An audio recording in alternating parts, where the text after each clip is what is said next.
Sí, yo voy a contar una anécdota personal y después voy a entrar en un comentario. En la época de la reforma de la Constitución de Perón, 49, yo estaba terminando mi secundario en un magisterio. Y entonces estaba como ministro Ivanišević.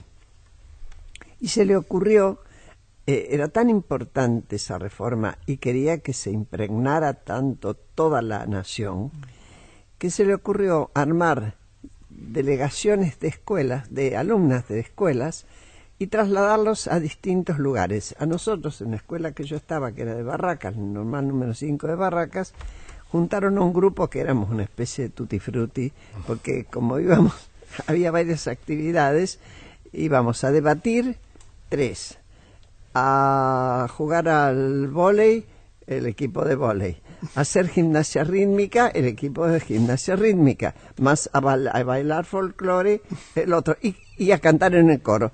Y éramos un poco de todo, por lo tanto era un desastre todo. Pero bueno, nos mandaron 4 temas para que dijéramos, qué por memoria, ejemplo, la escuela y te digo por qué la memoria. La escuela y la Constitución, el hogar y la Constitución, no sé qué, no sé cuánto, ¿no? Claro, los propios profesores que nos tenían que preparar para ir a hacer eso, no sabían ni por dónde agarrarlo.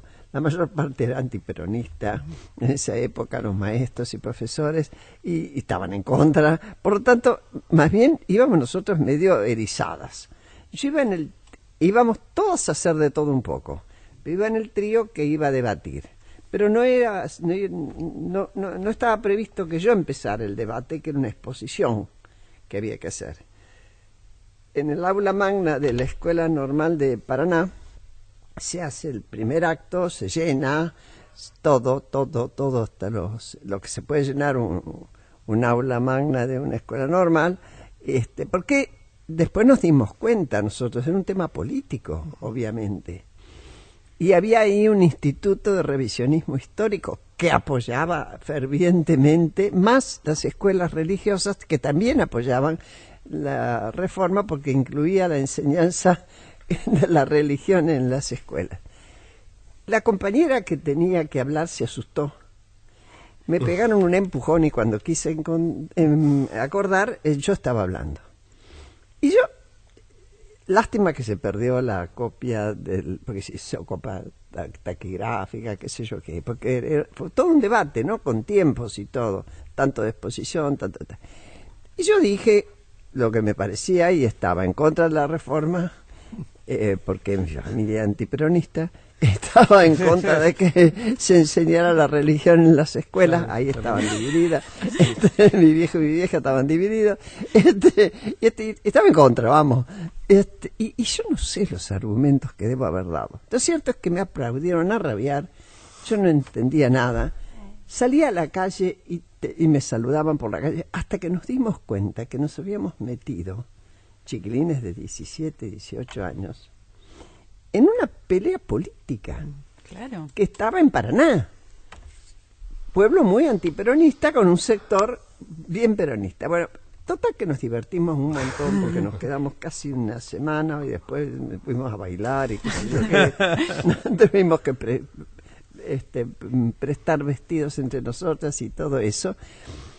¿Y cómo termina esta historia, la parábola? Esto fue 1949. En 1994, en el mismo lugar, se inaugura la reforma de la Constitución de Menem. Y yo voy ahí en contra. Wow. No se puede creer. Nuevamente. No se puede Muy creer. Muy bueno. ¿Cómo Parecía como un destino manifiesto. Sí. Viene un señor, cuando salíamos del acto, y me dice, Nenuca me dicen a mí en tu casa. familiarmente. En cuanto a alguien dice Nenuca, yo vuelo para la infancia, obvio. Claro. Y me entrega una fotito mía hablando en el 49. Wow. En la sala de guardapolvo blanco, con borde a 45 centímetros del piso.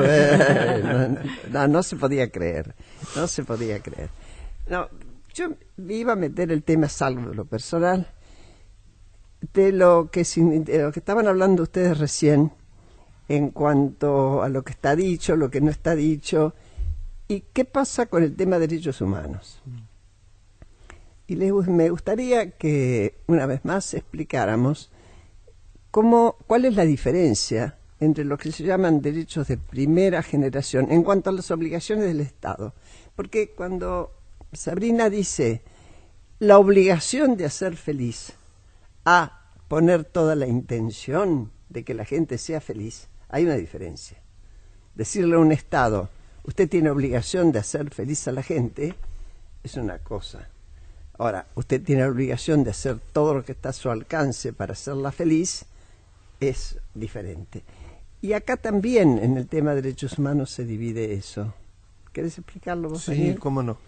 Mira, grosso modo, tenemos 3 generaciones de derechos. Sí. La primera, que es del constitucionalismo clásico, es la de los derechos individuales, que básicamente en la Constitución están reconocidos en el artículo 14.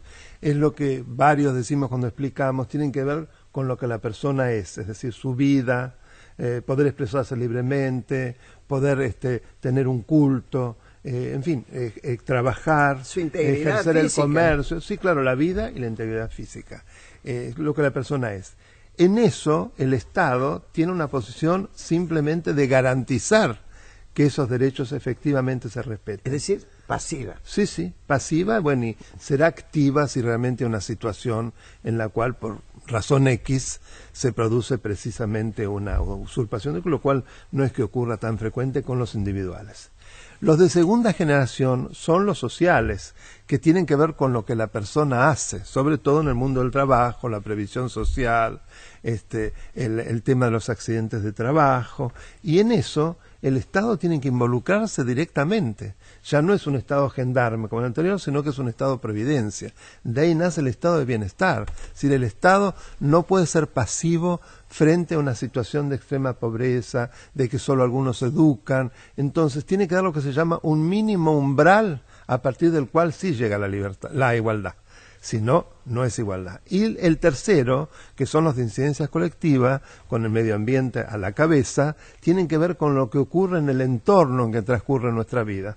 Por ejemplo, la protección del medio ambiente. Y en eso es mucho mayor todavía la necesidad de que el Estado se involucre. Sí, también. La elección de género, etcétera. Encaja con lo Pensaba en el rol del Estado y en lo que vos contabas en esta anécdota de Paraná. Una de las cosas que dice, vuelvo todo el tiempo a la Constitución del 49, pero quiero decir, cuando hablo de la Constitución del 49, estoy pensando también en este constitucionalismo que vuelve a surgir en Latinoamérica en los últimos años, porque veo muchas conexiones. Entonces, cuando te escuchaba hablar sobre cómo en las escuelas y en los diferentes lugares se quería discutir la nueva Constitución Nacional, hay una idea ahí que es que el Estado tiene que intervenir, porque el Estado que no interviene juega en realidad a favor de los más fuertes. Esto es lo que decía Sampay. Entonces, se busca que el Estado intervenga y que el Estado intervenga en todas las esferas. Ya no hay una división tan tajante entre lo público y lo privado, entre los lugares en donde el Estado tiene que entrar y no. La casa ya es un lugar en donde también el Estado y la política tienen que estar muy presentes.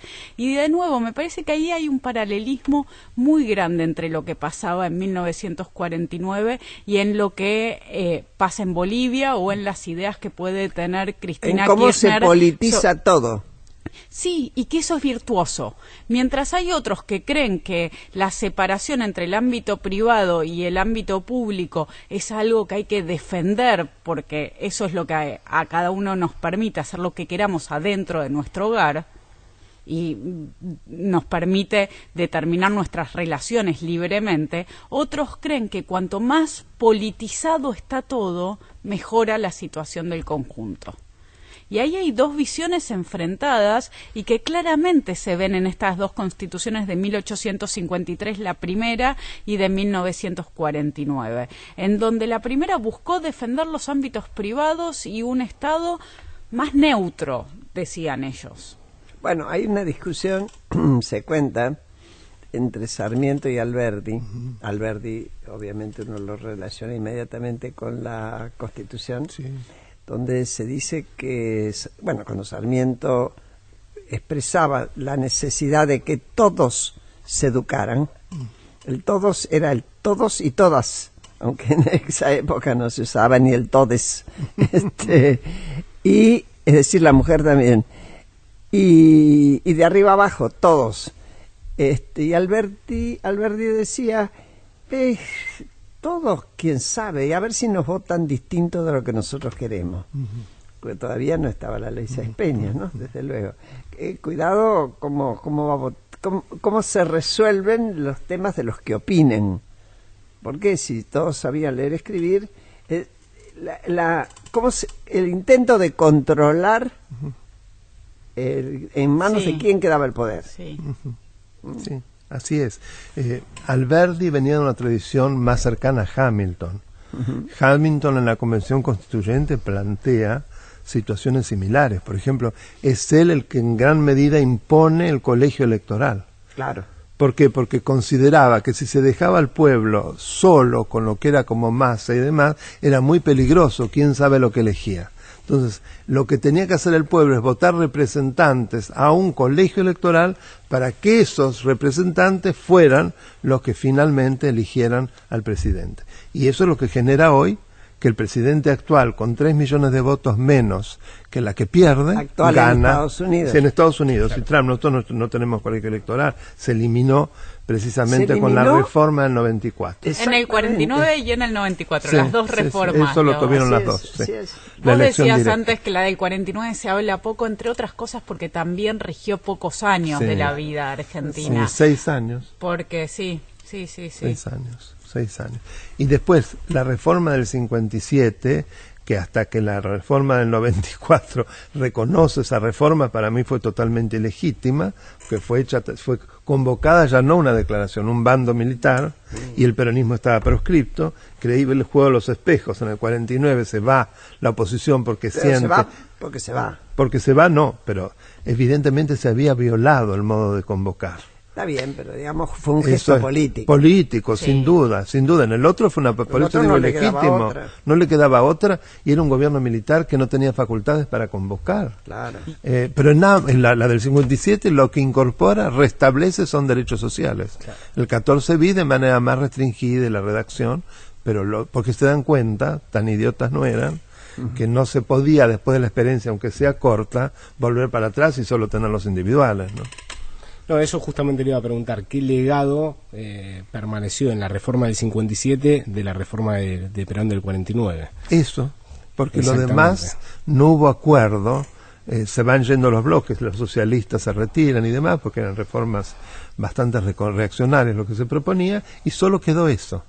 Ese, que es el artículo 14 bis, y en el artículo hoy, el inciso 11 del 75 sobre los códigos, se decía que también debía existir un código de la seguridad social, que nunca se sancionó. La historia de la Constitución del 57 es en realidad la historia de un fracaso, porque lo que muestra es que hay solamente un acuerdo mínimo de un retorno a la Constitución de 1853 con este agregado, pero no se pudieron poner de acuerdo los diferentes representantes sobre las nuevas reglas de juego que tenían que regir la vida política argentina. No se pudieron poner de acuerdo. Y la del 49, sí, la del 57 fue un fracaso. ¿En qué fue, a tu criterio, Sabrina, que lo estuviste viendo, y bueno, y vos, Daniel, dirás si acordás o no, en qué modificó para mejor? Porque si no, uno le carga siempre el tema, bueno, era para la reelección de Perón, lo único que quería era concentrar poder, etcétera, etcétera, cosa que en parte es cierto, y nada más, o tuvo otros méritos. A mí como historiadora siempre me cuesta emitir un juicio sobre las cosas, ¿no? Entiendo que son muy diferentes, mejor y peor, me cuesta un poco más. Lo que creo que hay un acuerdo absoluto es sobre el tema de los derechos sociales, la incorporación de los derechos sociales. Tanto es así que en el 57 continúan, como decíamos recién, y también hay que tener en cuenta que más allá de que los del 57 tuvieron esta inteligencia mínima de incorporarlos, había sectores del radicalismo que ya venían hablando de estas cosas. Estoy pensando, por ejemplo, en el Pacto de Avellaneda y toda la corriente más preocupada por los derechos sociales que había dentro del radicalismo. Era algo muy de época también, y eso es importante. Me parece que las mejores cosas que tiene la Constitución de 1949 tiene que ver con el constitucionalismo social muy en boga. Le voy a pedir a Daniela casi que me ayude, pero que en la década, fines de 30 y en los 40 tenemos diferentes ejemplos, ¿no? De estas constituciones. Bueno, a nivel, digamos, de una constitución de un país, la primera fue la denominada de Querétaro, la mexicana de 1917, que es replicada en Europa en 1919 por la de Weimar. Pero a nivel provincial pasa lo que dice Sabrina. Perdón, vamos a poner, porque pasa de nuestras provincias, ¿no? De Weimar en Alemania. En Alemania, sí, porque se había sancionado precisamente en la ciudad Weimar, ¿no? Claro. Después se llama la actual, la de Bonn, porque se sancionó en Bonn. Bueno. Pero en las provincias argentinas, que muy poco se dice, yo creo que vos te referías a eso, la bloquista de 1927 de San Juan reconoce los derechos sociales como nunca se habían reconocido en Argentina y nunca se habían explicitado. Yo iba a decir eso. El voto femenino por primera vez, que no fue en el 49. Esto venía ya del 27. El cantonismo. El cantonismo, exactamente, que era una versión más progresista del radicalismo en realidad.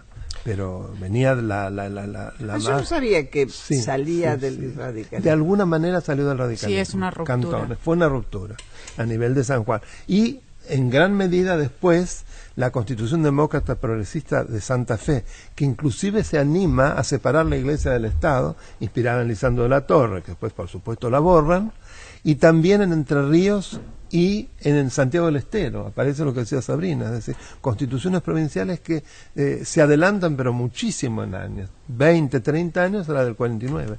¿Y qué reforma se precisaría, no? Y si es que se precisa hacer una reforma, los traigo para una mirada más política actual, o la reforma del 94 es una reforma que pervive, que es moderna.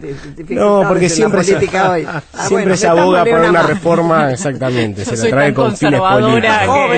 Jóvenes. Exactamente. O quizás hay otros caminos. A ver, yo creo que la reforma del 94 fue sumamente amplia y ofrece un catálogo de derechos e inclusive un fortalecimiento del federalismo, que eso no se dice, que no se cumplió nada. Incluso en exceso a mi gusto con los senadores, ¿no? Sí, bueno, eso fue un error, evidentemente, y el Consejo de la Magistratura. Consejo de la Magistratura, sobre todo con un grave error que fue meter representantes políticos, que finalmente es mayoritario y que ha sido desvirtuado su rol, habría que sacarlo. Ahora, dicho esto, yo no recomiendo una reforma de la Constitución. Ahora, porque es abrir la caja de Pandora. ¿Por qué no tenemos enmiendas acá? ¿No habría que a nivel pensar? Provincial, sí. Pero habría que pensar también a nivel nacional, porque la verdad que Estados Unidos ha arreglado muchas cosas con la enmienda sin tener que pasar por todo el proceso. Pero ¿no? con un procedimiento que no te creas que es tan fácil. Fíjate, hace falta iniciar la enmienda en el Congreso Federal. Con los 2/3 de los miembros, igual que nosotros. Y después, a nivel estadual, por lo menos las 3/4 partes de la legislatura de los estados tienen que ratificar con ese mismo número. 3/4 partes. 3/4 partes. Wow. Por eso, muchísimo. Por eso establece que si después de 7 años y que no se lograron las 3/4 partes, cae la enmienda. De hecho, la enmienda de que habíamos hablado, que fue en el 52, si no me equivoco, en la presidencia de Truman, necesitó 4 años para ser ratificada. Está bien, pero digamos que se las ingenian, porque fíjate vos lo que cuesta. Sí, posiblemente remita también a nuestra historia, ¿no? En 1853, en el momento en el que se llega a la primera constitución de la Argentina, se tiende a pensar que después de tantos años de batallas, de guerras, de enfrentamientos, es mejor dar un cuerpo de leyes previsible y estable que no pueda ser cambiado todo el tiempo.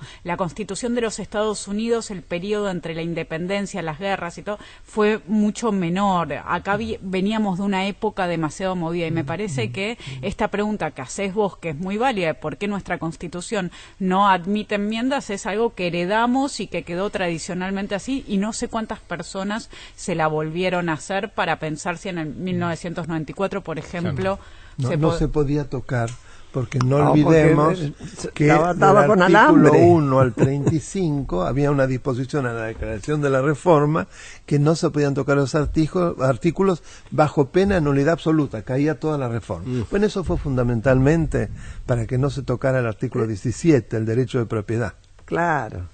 ¿Estaba en discusión en ese momento, en el 94? Digamos que no se habló mucho, pero para que se lograra el consenso, para llegar nuevamente a las 2/3 partes de los miembros de ambas cámaras, una fuerza brutal del establishment, y entonces se decidió no tocar del 1 al 35. Pero pensá que para que eso pudiera salir, se armó lo que se llamó el núcleo de coincidencias básicas, sí, que eran 13 puntos que había que votar sí o no por los 13.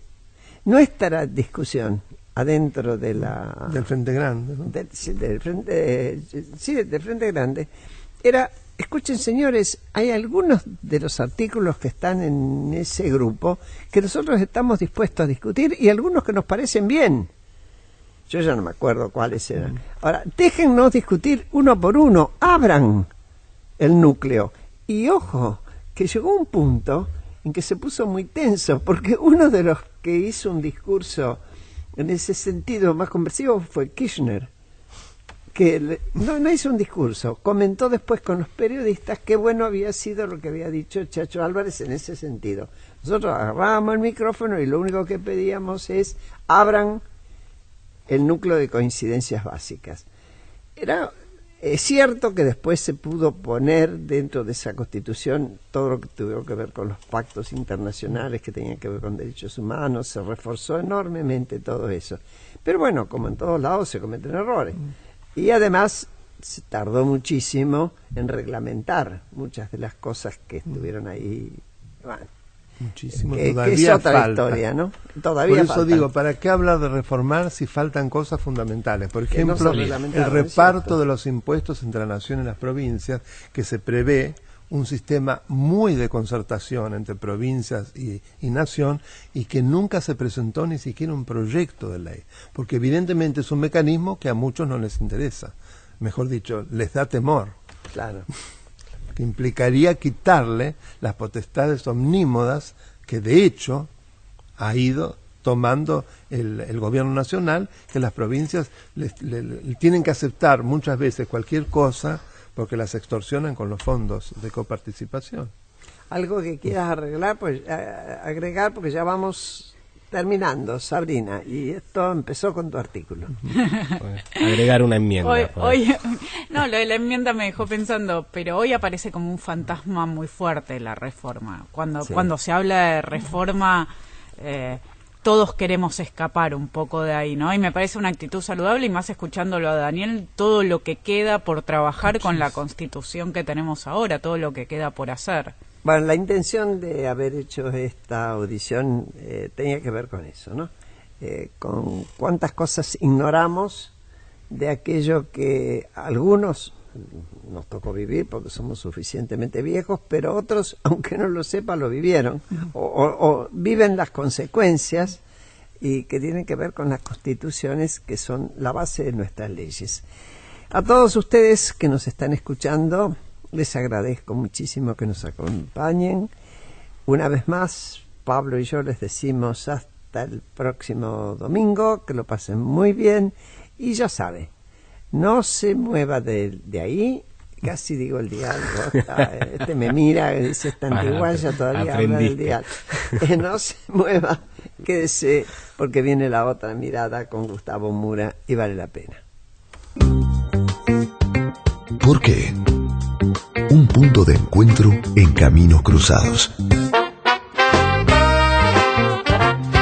Graciela Fernández Meijide unifica ideas en el aire de la radio de la ciudad de Buenos Aires.